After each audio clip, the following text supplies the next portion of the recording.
오늘 우리에게 주신 하나님 말씀 같이 봅니다. 출애굽기 14장 6절에서 14절까지 말씀이에요. 출애굽기 14장 6절에서 14절까지 말씀을 제가 봉독하겠습니다. 바로가 곧 그의 병거를 갖추고 그의 백성을 데리고 갈새 선발된 병거 600대와 애굽의 모든 병거를 동원하니 지휘관들이 다 거느렸더라.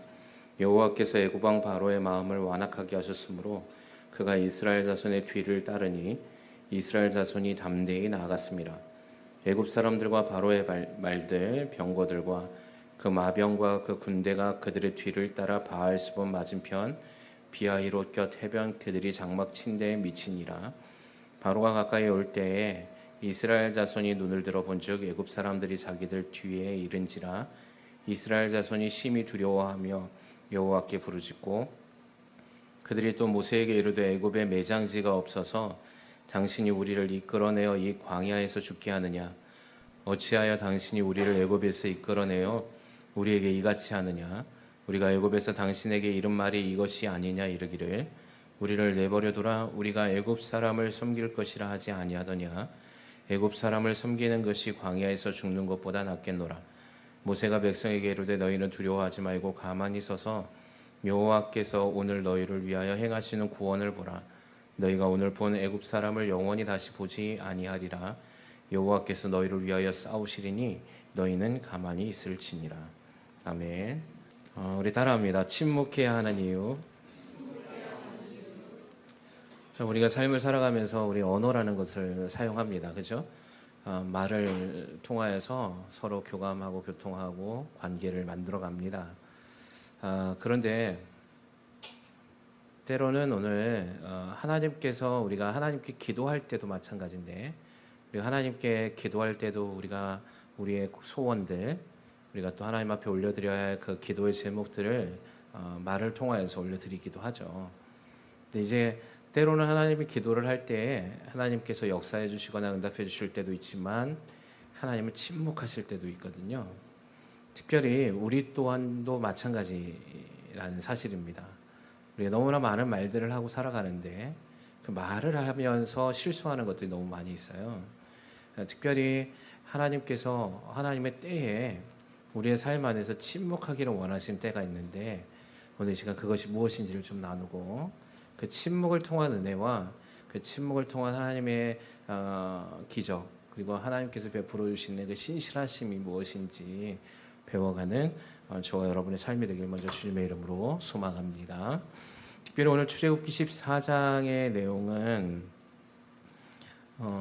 이스라엘 백성들이 이집트 즉 애굽에서 하나님의 명령을 통하여서 이제 모세를 통하여서 출애굽했던 탈출했던 과정 가운데 한 부분이죠. 하나님의 10가지의 기적과 이사를 통하여서 대제국인 이집트에서 하나님의 자녀들과의 언약의 약속을 이루기 위해서 그들을 하나님의 약속의 땅으로 데려가시는 장면입니다.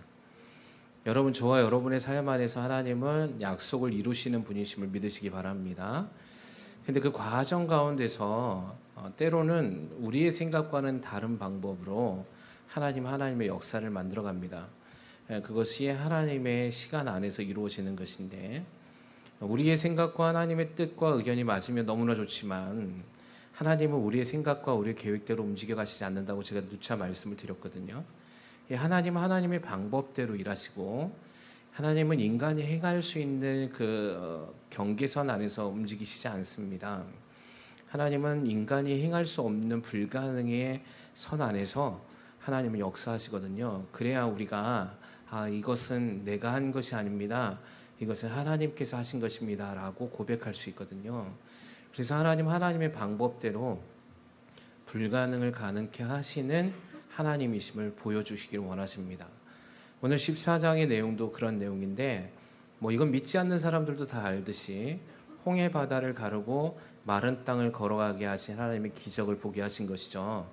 그래서 이집트가 쫓아올 때 하나님은 이스라엘 백성을 홍해 앞 바닷가로 인도해 가셨는데 그때 이제 그곳에 도착한 이스라엘 백성들이 자신들은 이제 드디어 이집트에서 탈출했다라고 기뻐할 겨를도 없이 그 이야기를 듣고 바로의 군대를 보내서 이스라엘의 모든 백성을 죽이기로 결정해서 오늘 본문의 말씀에 보니까 바로가 그의 병거를 갖추고 선발된 병거 600대와 애굽의 병거를 동원하니 지휘관들이 다 거느렸다라고 얘기하고 있거든요.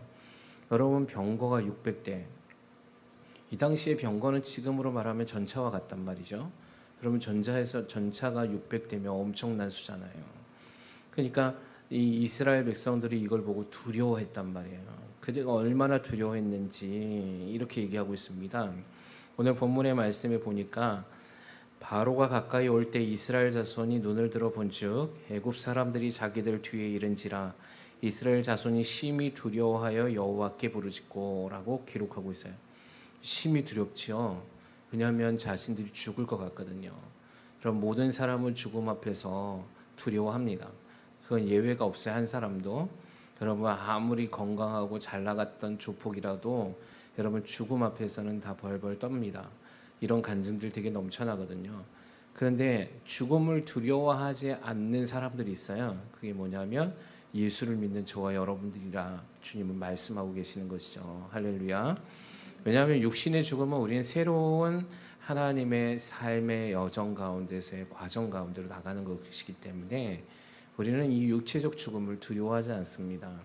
왜냐하면 새로운 이제 영원한 하나님의 처소에 들어가서 우리가 영원토록 하나님과 함께 살아갈 집과 처소가 있다는 사실 때문인 것이죠. 어쨌든 이스라엘 백성들은 뒤에서 쫓아오는 바로의 무리들 군대를 보고 두려워했는데 심히 두려워했어요. 여러분, 저와 여러분 같으면 어떨까요? 그 상황이라면 여러분이 만약에 이 상황으로 돌아갔다 치면 여러분과 저라면 어떻게 할까요? 아마 두려워하고 난리가 났을 겁니다. 그렇죠?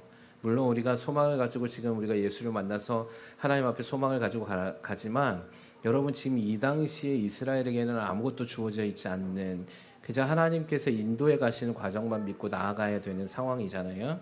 그 어쨌든 이 상황 가운데서 뒤에서 군대가 추격해 오면 막 난리가 난 거죠. 근데 하나님께 부르짖는 것까지는 잘했어요. 근데 이들이 11절에 어떻게 부르짖었냐면 이렇게 얘기한 겁니다. 그들이 또 모세에게 이르되 애굽에 매장지가 없어서 당신이 우리를 이끌어내어 이 광야에서 죽게 하느냐?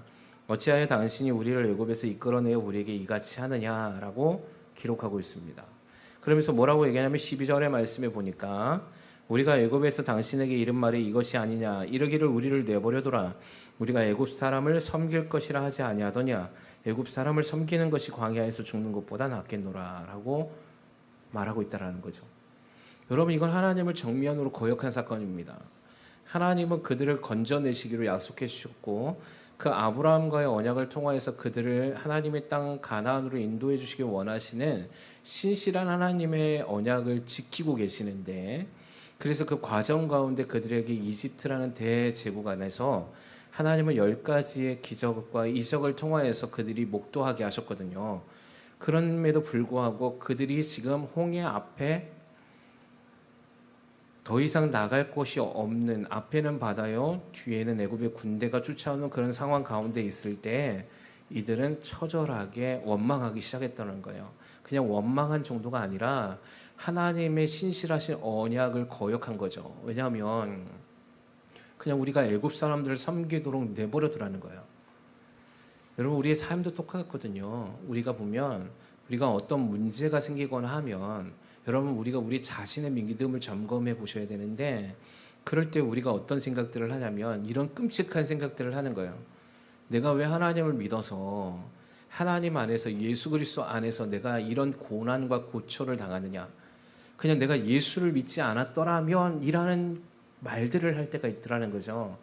꼭 지금 광야의 1세대인 이스라엘 백성들처럼 여러분, 제가 소망하기는 여러분 그런 어떤 상황 가운데서도 신실한 주님의 언약과 약속을 붙잡기를 주님의 이름으로 소망합니다. 여러분, 그 언약을 붙잡는 게 우리에게 생명의 가치죠. 여러분, 이 땅에서의 그 고난과 여러분 지금 보십시오. 이스라엘 백성에게 이 고난을 허락하신 분이 지금 하나님이시거든요. 하나님이 의도적으로 지금 이스라엘 백성을 홍해 앞바다로 인도해 가신 거거든요. 그러면 여러분, 이 과정 안에서 하나님이 무엇 때문에 인도해 가셨는지 여러분 그것을 신뢰해 드려야 되는 거예요. 그것은 무엇이냐면 온전히 주님의 영광 때문이에요. 할렐루야.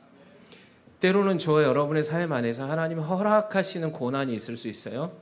불가능한 정말 위기와 삶의 죽음 가운데 직면할 수 있는 어려움 가운데 처할 수도 있어요. 그럼에도 불구하고 저와 여러분 안에서 여러분의 말들로 인해서 하나님을 거역하거나 원망하거나 하나님에 대해서 대적하지 않길 주님의 이름으로 소망합니다. 이게 믿음을 제대로 보지 못하면 우리들 안에서 늘 날마다 의문이 생겨요. 그게 뭐냐면 하나님에 대한 거역이에요. 여러분, 하나님은 저와 여러분에게 한 번도 나쁜 것을, 악한 것을 허락하신 적이 없어요. 하나님은 저와 여러분을 생명과 선으로만 인도해 가시거든요. 근데 상황 가운데서 내가 원하는 것이 이루어지지 않을 때 우리는 거역하고 원망하게 돼요. 그게 지금 이스라엘의 모습 가운데 하나님의 기적과 아브라함의 언약은 어디로 사라진 지 오래전이에요. 여러분, 이들이 지금 기적을 경험한 것이 불과 얼마 되지 않았어요. 하루 전에 있었던 일이에요. 왜냐하면 6월절에 어린 양을 잡고 그들이 급히 나왔거든요. 네. 여러분, 불과 며칠 사이에 일어났던 기적을 까맣게 잊어요. 뭐 때문에? 삶의 문제와 그들의 생명에 대한 두려움 때문에 어제까지도 역사했던 하나님의 그 역사를 망각하기 시작하는 거예요. 그리고 오히려 그 망각을 통하여서 나의 그런 상황의 압도적 두려움 때문에 하나님을 원망하고 거역하기 시작하더라는 것이죠. 그때 오늘 모세가 그렇게 두려워하고 말로 하나님을 거역했던 이 이스라엘 백성들에게 이렇게 얘기합니다. 13절, 14절 한번 띄워볼까요?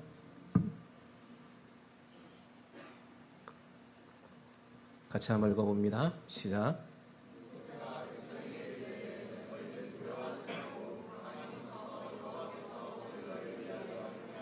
오늘 보라, 너희가 오늘 본 애굽 사람을 영원히 다시 보지 아니하리라.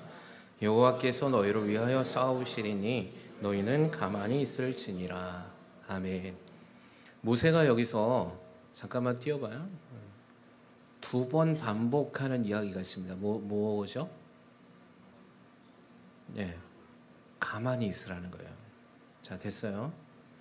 자, 13절에도 가만히 서서, 그리고 14절에도 너희는 가만히 있을지니라 라고 이스라엘 백성들에게 선포하는 거죠. 가만히 있어. 이게 뭐냐면 히브리 원어에는 이 뜻이 침묵을 하라라는 얘기예요. 그러니까 말하지 말라는 겁니다. 그 침묵을 지켜. 더 이상 불평하지 말고 원망하지 말고 그냥 입을 다물고 있어라는 얘기예요. 예. 근데 한글 번역에는 가만히 있어라고 되어 있거든요. 근데 원래 뜻은 말하지 말아라라는 얘기예요. 왜 모세가 말하지 말라고 했을까요? 이유가 있는 거죠. 그들이 지금 내뱉는 말은 아무 도움이 안 돼요. 그들이 지금 내뱉고 있는 말은 오히려 상황을 악하게 만들 뿐이에요. 그들이 지금 하고 싶은 말은 하나님을 거역하는 죄를 짓는 말들이에요. 그래서 오늘 모세는 지금 너희는 가만히 서서 있어라. 그러니까 말하지 말고 있으라는 거예요. 근데 여기에 보면 말하지만 말고 있어라라고 얘기하는 게 아니라 뭐라고 얘기하냐면 하나님이 일하심을 보라는 거예요. 할렐루야. 우리 근데 이거 침묵하는 게 굉장히 힘들어요. 말을 하고 싶거든요. 나는 이랬다, 난 저랬다, 난 지금 힘든 게 이래라고 얘기하고 싶은 거예요. 나의 상황은 이렇고 나의 억울함을 막 하소연하고 싶고 특별히 막 그게 안 되면 하나님 앞에 막 원망하고 불평하는 말들을 내뱉고 싶은 거예요. 그래서 나의 마음이 이래요라고 알리고 싶은 거예요. 사람들에게, 하나님께. 근데 여러분, 모세가 하라는 말은 뭐냐면 하나님이 요구하신 것도 동일하거든요. 그냥 침묵하라는 거예요. 침묵할 때 우리에게 하나님의 놀라운 은혜들이 주어지는 것이 있거든요. 여러분 오늘 이 한 주간에 여러분 어떤 말들을 하셨고 어떤 말들을 들으셨습니까? 여러분, 말이라는 건 어떤 한 사람에 대한 지대한 영향력을 끼칩니다. 특별히 이 부정의 말도 그렇고 긍정의 말도 그런데요. 여러분, 이 부정의 말로 인해서 이스라엘 백성이 멸망했습니다. 민수기에서 보면 하나님이 이스라엘 백성들에 대해서 이젠 더 이상 광야 1세대들에게 희망을 갖지 않는 사건이 있었는데, 그때 하나님이 뭐라고 얘기하냐면 너희 말이 내 귀에 들린 대로라고 얘기하고 계세요. 너희 말이 내 귀에 들린 대로 내가 행하여 주겠다라고 얘기합니다. 왜냐하면 늘 하나님에 대해 원망하고 하나님에 대해서 불평하고 하나님에 대한 감사가 터져나오지 않았어요. 여러분, 더 놀라운 사실은 뭔지 아십니까? 우리가 잘 알고 있지만 여러분, 하나님의 약속의 땅인 이 가나안 땅에 앞서서 하나님 앞에서 이스라엘 백성이 그 땅을 정탐하길 원해서 하나님 12명의 사람들을 보냈잖아요. 그 12명의 사람들은 다 지파장들급이에요. 그러니까 리더급들이라는 거죠. 그 중에서 그래도 모세가 좀 신임할 만한 사람들을 보낸 거죠. 그들이 갔다 와서 12명 가운데 2명인 여호수아와 갈렙은 믿음을 통해서 얘기했고, 나머지 10명의 사람들은 무엇을 얘기했냐면 현실을 얘기했어요. 상황을 얘기했거든요. 근데 현실과 상황은 어땠냐면 가면 죽을 것 같거든요. 예. 거기엔 네피림 거인족이 있었고 그들의 싸움, 그들의 군대의 조직들을 보았단 말이에요. 그러니까 안 될 것 같은 거예요. 자기네 수가 200만이라도 가면 다 죽을 것 같았거든요. 근데 이들이 그렇게 보고하자마자 거기에 있던 200만 가량 되는 이스라엘 백성이 땅을 치고 통곡하기 시작해요. 온종일 울고 통곡하다가 그들이 나중에는 어떤 일을 하냐면 다 망하겠다 절망 가운데 있다가 그들이 분노하기 시작해요. 그래서 그들이 일어나서 어떻게 하냐면 모세와 아론을 쳐 죽이려고 합니다. 그래서 지휘관을 바꾸자 그래요. 그래서 우리가 다시 새로운 지휘관을 세워서 우리가 애굽으로 돌아가자라고 얘기해요. 거역이 일어나는 거죠.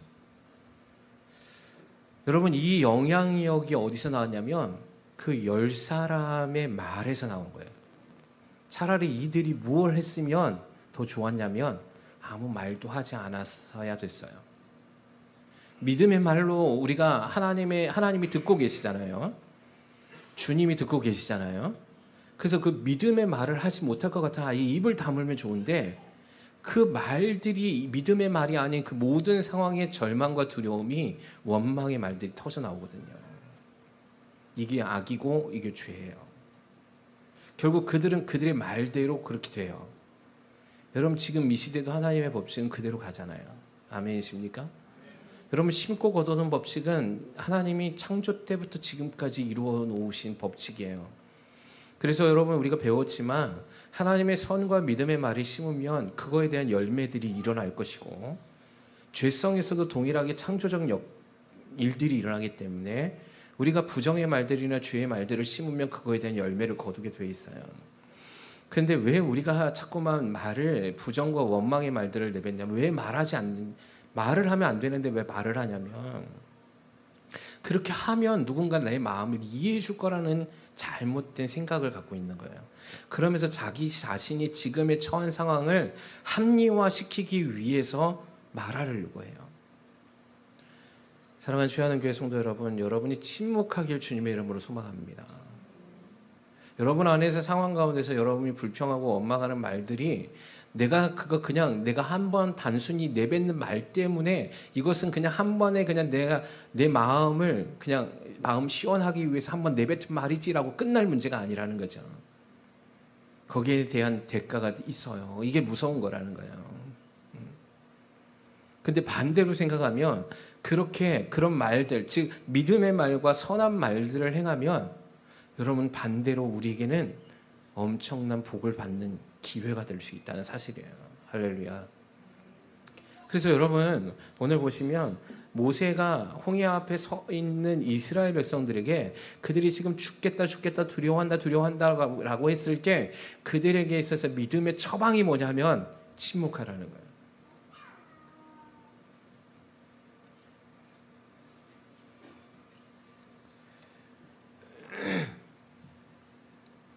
그래서 여러분, 두려움은 반드시 우리 입술에서 불평과 원망, 비난의 언어를 이끌어내게 되어 있습니다. 이런 말들은요, 문제가 뭐냐면 엄청난 파괴력을 갖고 있어가지고 주변 사람들의 마음을 찌르고요, 그리고 공동체 전체를 무너뜨리게 돼요. 저는 이런 말들을 하지 않길 주님의 이름으로 축원합니다. 때론 이런 말들, 이런 어려움과 억울함들이 있을 때 여러분 이 비법을 배우셔야 돼요. 그냥 입을 다무셔야 돼요. 말하지 마세요. 그래서 야고보서에서는 뭐라고 했냐면 혀에 대해서 얘기하고 있거든요. 이 혀가 뭡니까? 말이잖아요. 차라리 너희 입에 재갈을 물려라 그래요. 여러분 재갈 물리면 어떻게 해요? 말을 못 하잖아요. 막 화가 나고 분노가 일어나고 어려운 막 이런 어떤 상처가 드러날 때 여러분 야고보서는 굉장히 강력하게 처방해 줍니다. 차라리 너희의 입에 재갈을 물리라는 거예요. 말하지 않으면 된다는 거예요. 여러분 어떻게 해서든지 말하지 않길 애를 쓰시길 주님의 이름으로 소망합니다. 근데 우린 너무나 많은 습성들과 습관이 잘못된 비판과 정죄의 말들을 쏟아내는 데에 훈련되어져 있어요. 저도 마찬가지고요.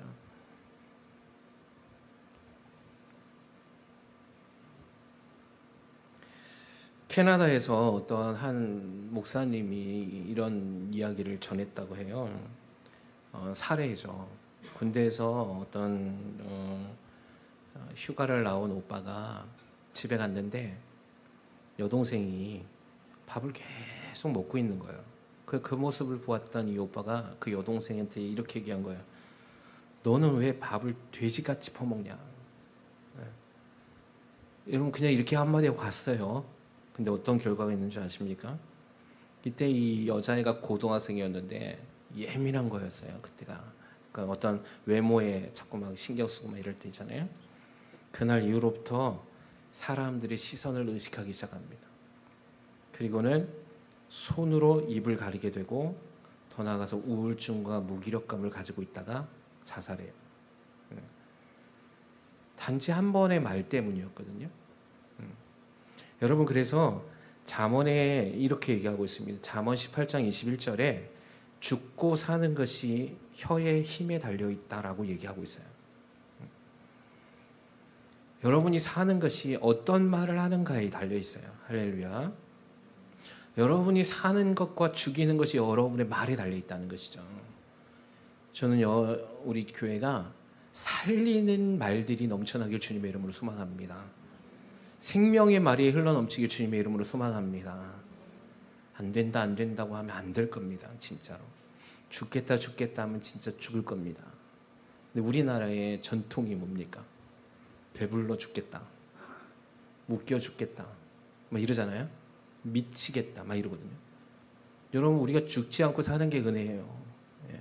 우리가 미치지 않고 사는 게 은혜라고요. 아멘이십니까? 우리 이런 말들을 계속 했거든요. 어른들이. 예. 어릴 때는 우리 자녀들에게 뭐라고 얘기했습니까? 이 빌어먹을 놈아. 그렇죠? 이거 엄청난 저주잖아요. 네. 야, 이 잘될 놈아 이렇게 해줘야 되는데, 그죠? 예. 믿음으로 성장할 놈아 이렇게 해줘야 되는데, 믿음으로 복받을 놈아 이렇게 얘기해야 되는데, 여러분 자녀들 혼낼 때에도 이게 잘 안 돼요. 저도 잘 안 되는데 이렇게 하려고 훈련되어져야 돼요. 아멘이십니까? 오늘 이 말씀을 듣는 저와 여러분의 삶 안에서 여러분 저도 그렇고 여러분도 이 훈련이 되어지길 주님의 이름으로 소망합니다. 그래서 이제 상대방이 어떤 말을 하는지 그 사람의 입에서 부정적인 말, 원망의 말들을 할 때는 해결책을 내주세요. 어떻게? 그냥 제스처. 네, 따라해서 옆에 사람들 보시면서 네. 이렇게만 하면 돼요. 그냥 이렇게. 네. 그냥 말하지 마세요. 이건. 좋은 말을 할 때는 격하게 반응해 주세요. 막 그걸 취하세요. 아멘으로 취하세요. 믿음으로 잘될 놈 하면 그냥 크게 아멘 막 하세요. 할렐루야. 여기서 입 다물고 있으면 안 되는 거예요. 제가 이렇게 얘기하면 아멘 하셔야지.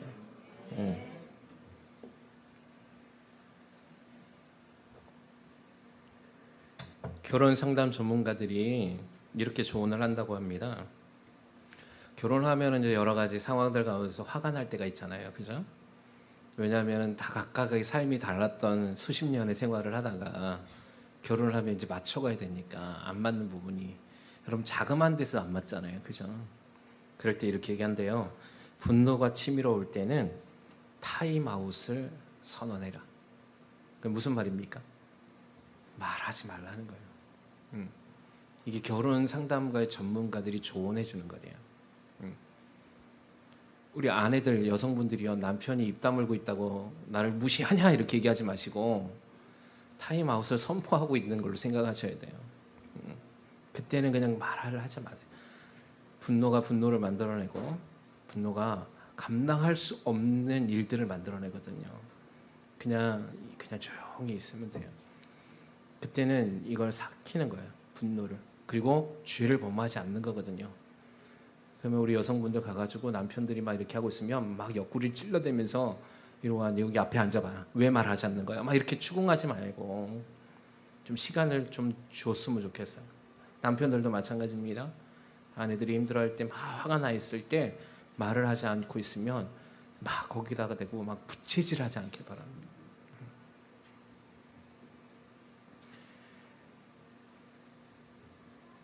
여러분, 영어에서 danger라는 말이 위험하다는 뜻이잖아요. 근데 이 위험하다는 말이 그 anger, 화나다, 그죠? 거기에 d를 추가한 말이거든요. 그래서 외국에서는 이게 분노의 상태에서 내뱉은 말이 위험하다라는 뜻으로 통용되어진다고 해요. 네.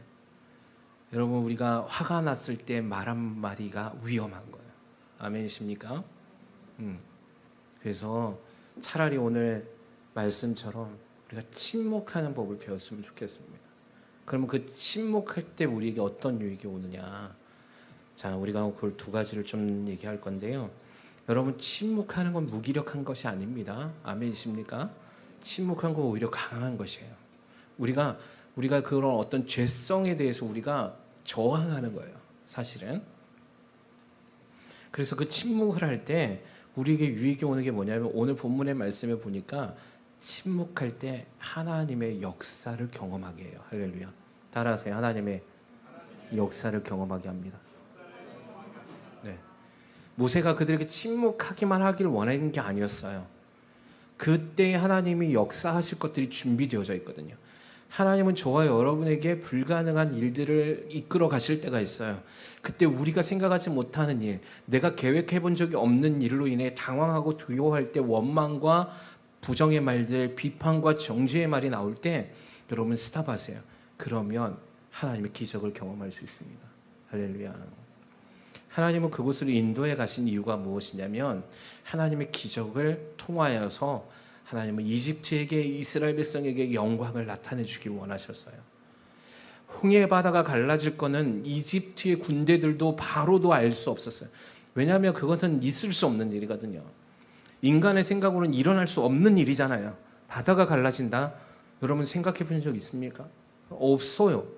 그런데 그때 여러분 그들이 침묵했다는 건 뭐냐면 바로가 너희가 말하지 말라고 얘기했던 건 뭐냐면 그 안에 계시는 하나님의 역사를 보라는 거예요. 침묵하지 않으면 그 역사를 볼 수가 없어요. 소란스러우면 하나님의 기적을 경험할 수가 없어요.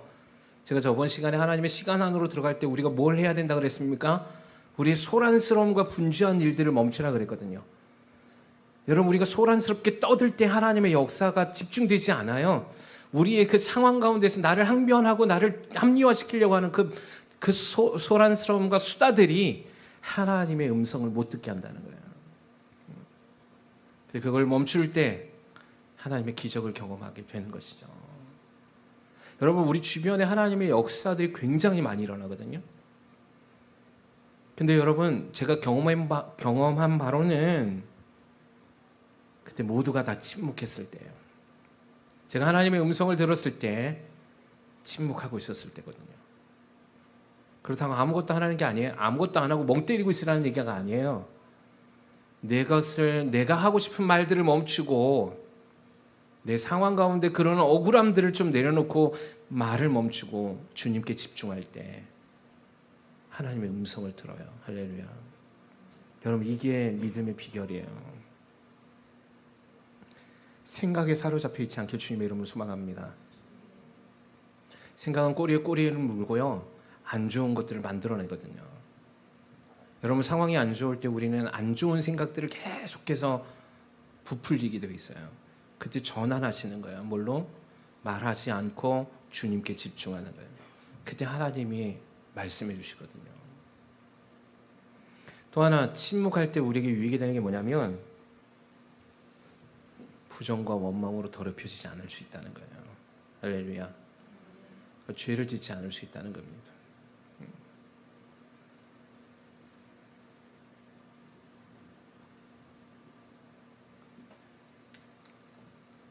제가 아까 전에 민수기 14장에 대한 이야기를 나눴는데 그때 이렇게 얘기하셨어요. 하나님이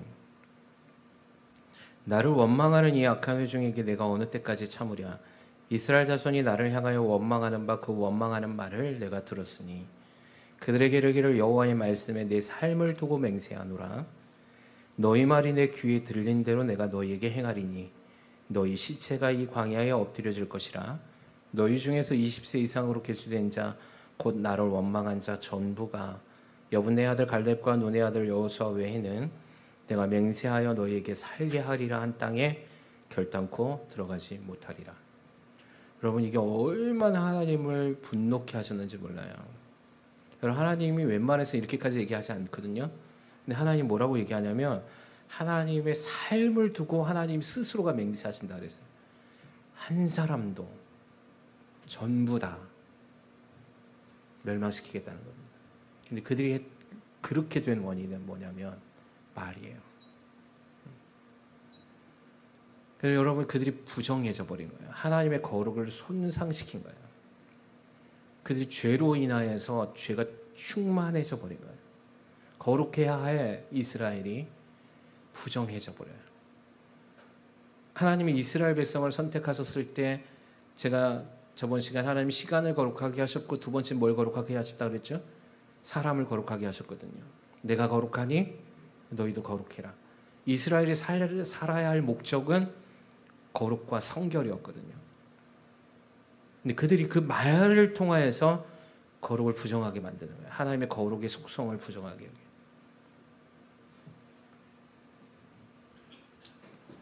여러분 야고보서는 이렇게 얘기합니다. 혀는 곧 불이요 불의의 세계라. 혀는 우리의 지체 중에서 온몸을 더럽히고 삶의 수레바퀴를 불사르다니 그 사르는 것이 지옥불에서 나느니라. 그런 말들로 인하여서 어떻게 되냐면 우리의 지체 중에서 온 몸이 부정해진다는 거예요. 더러워진다는 거죠. 근데 문제는 뭐냐면 그 온 몸을 더럽힐 뿐만 아니라 삶이 불살라진다는 겁니다. 저는 이런 일들이 없길 주님의 이름으로 소망하고요. 오히려 반대의 일들이 일어나길 주님의 이름으로 소망합니다. 그 비결을 얘기하는 거예요. 그래서 그럴 때는 침묵하십시오. 그래서 나를 더 이상 더럽히지 마세요. 나를 정결하게 하기 위해서 침묵하시는 거예요. 다른 이유가 없는 거예요.